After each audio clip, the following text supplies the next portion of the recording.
All right, family, buckle up because we're diving headfirst into one of the most maddening legal arguments I've ever come across. Imagine, if you will, a defense lawyer standing in front of a jury speaking on behalf of Sarah Boone, a woman who has trapped her boyfriend, George Torres, in a suitcase, taunted him while he gasped for air, and then reportedly jabbed at him with a baseball bat as he begged for his life.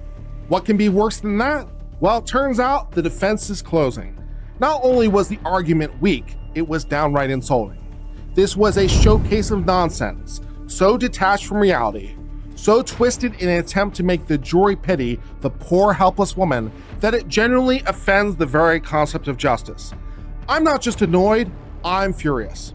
So here's what we're gonna do. We're gonna unpack, point by painful point, this absurd defense. And trust me, by the end, you'll understand why this closing argument is a slap in the face to intelligence, logic, and basic human decency. Are you ready? Well, let's tear this thing apart.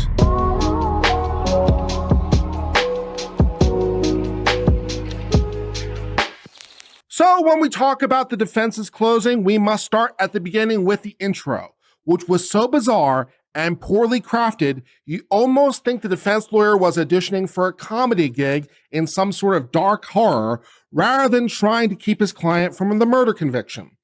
This defense lawyer, James Owens, begins babbling about small-town life, name-dropping Walmart for some reason, and explaining that he's from Milton, a town in Northwest Florida.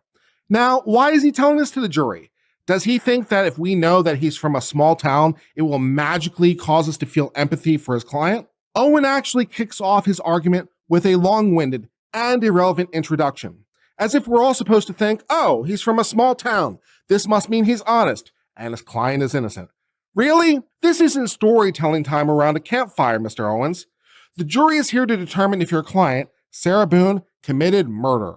You don't get to play the humble small-town guy card as a substitute for evidence or legal reasoning. To make things worse, after painting himself as a quintessential small-town guy, he launches into what he claims will be a logical breakdown of Boone's innocence. But what follows is more like a chaotic maze of bad metaphors, victim blaming, and frankly, a mockery of the very concept of self-defense. And speaking of those bad metaphors, this guy pulls out some of the worst analogies I've ever heard. Now, you might think a defense attorney would be careful when trying to compare Sarah Boone's actions to something more relatable. But as for Owens, oh no, he goes for analogies that are so absurd, they almost make you wonder if he's ever heard of common sense. He starts with a scenario that compares Boone's actions, which were zipping a man into a suitcase and poking him with a bat, as though they were akin to restraining someone in a bar fight. Yeah, apparently you heard me right. This is in fact a bar fight according to Owens. According to Owens, it's as if Boone was trying to prevent an altercation by locking George into a suitcase, like this was some sort of well-intentioned attempt to keep him from causing harm. This analogy is so ridiculous, it barely warrants a rebuttal. But let's spell it out. She wasn't breaking up a bar fight or stopping him from swinging fists. She trapped him into an enclosed space, took away his ability to breathe, and mocked him while he was helpless. Then Owens decides to explain her fear response with an analogy to police officers who have to make split-second decisions. He wants us to believe that Sarah Boone, reminder, a woman, standing outside a suitcase she's zipped shut with George inside, was supposedly reacting in fear, just like a cop who has seconds to decide whether to use lethal force. Now, are you kidding me? The comparison is offensive to law enforcement and anyone who's ever experienced true fear. Boone wasn't scared. She was taunting George, reveling in his panic, and that all was captured on video. So no, Mr. Owens, she's not comparable to an officer facing a life or death split-second decision. She had all the time in the world, and she chose cruelty. Now, if these analogies weren't cringeworthy enough, and they certainly are, Owens then turns to an all-out assault on George's character in a shameless bid to blame the victim. Let's get into one of the most appalling parts of this argument. Owens shifts the blame entirely onto George, painting him as the real aggressor. That move alone should make your blood boil. Owens goes all in, describing George as a violent monster. He spins a story about how George would flip a switch and become abusive, and then he drags in Boone's supposed trauma as justification for everything that he did. Now, according to Owens, George was the abuser. Apparently, all Boone was doing by trapping him in that suitcase was giving him a taste of his own medicine.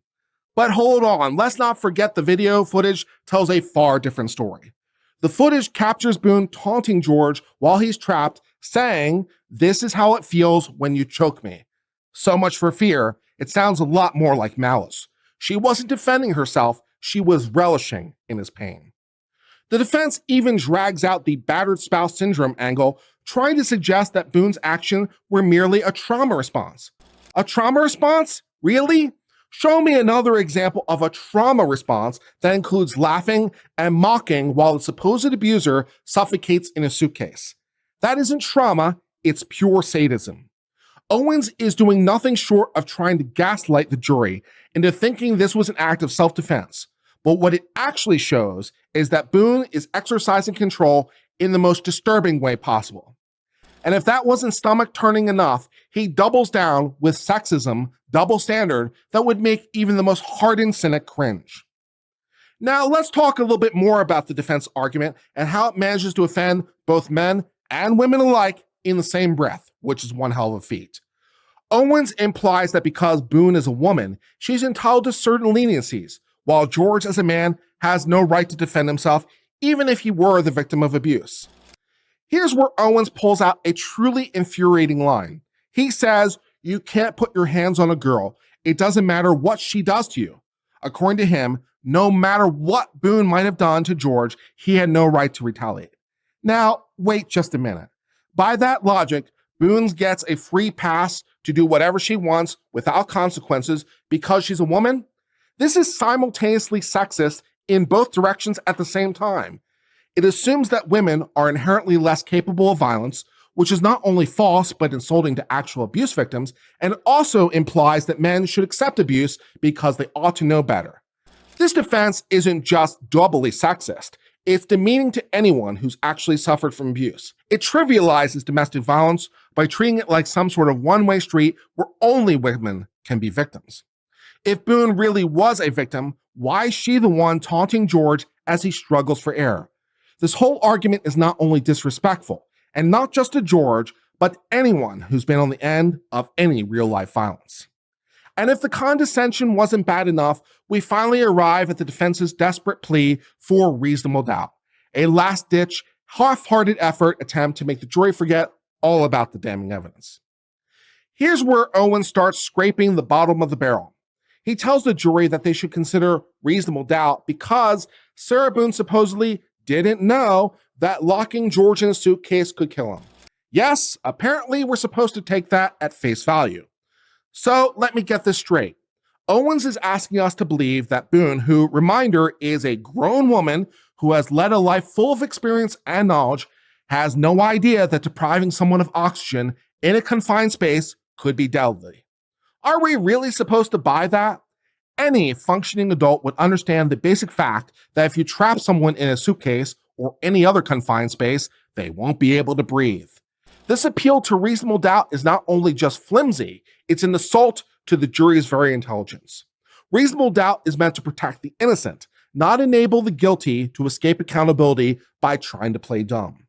But Owens doesn't stop there. He insists that Boone wasn't being malicious, that her actions were some sort of bizarre form of self-defense, claiming she accidentally poked at George with a baseball bat while he was trying to escape. Now, accidentally bat poking? Seriously? That's a first by me. There's nothing accidental about using a blunt object on someone trapped and defenseless. What he's asking the jury to accept is essentially she was protecting herself from the man locked inside the suitcase. If that's self-defense, the words have lost all meaning. The problem with the defense isn't just that it tries to stretch the truth, it demolishes any concept of truth. Sarah Boone's lawyer isn't merely bending facts, he's presenting a version of reality so distorted, it's offensive to anyone who values justice or common sense. He wants the jury, and by extension, the public, to believe that Boone's actions are the actions of a survivor trapped in an abusive relationship. But here's the reality check. If she were so terrified, why did she feel comfortable enough to stand outside that suitcase and taunt George as he begged for air and begged for his life? Fear doesn't laugh at someone's suffering. Fear doesn't film someone's panic for future enjoyment. Owen's defense strategy isn't just weak, it's dangerous. Why? Because it sets a precedent that lets perpetrators hide behind flimsy excuses and dilutes what real abuse survivors go through. For every person who's actually experienced fear, trauma, and helplessness of an abusive relationship, this defense is nothing short of an insult. It's a mockery of what it truly means to survive. This defense wasn't just legally inadequate, it was also morally bankrupt. Sarah Boone's lawyer took us down a path of absurdity, stretching every plausible scenario until they snapped. So whether you're a legal professional, a survivor of abuse, or just someone who believes in justice, let's call this defense what it is, a travesty. And remember, the next time you hear a defense that sounds ridiculous, don't just let it slide. Demand better. Justice itself deserves it. All right, folks, let's get into it with a few questions I want to leave you to chew on. I'm genuinely curious about what you think. So, do we actually believe Sarah didn't know a person needs air to survive, or is that just another fun fact she somehow missed in life? Is trapping someone in a suitcase now the new self-defense move? Should we all be carrying around portable luggage just in case we need to defend ourselves? And finally, was this whole trauma response argument a desperate reach, or do you think Sarah Boone actually believes she deserves an Oscar for this victim performance? Let's hear what you've got to say in the comments section. I'm dying to hear what you have to say about this travesty of a defense. Until next time, I've been Uncivil Law, and remember to keep it uncivil out there.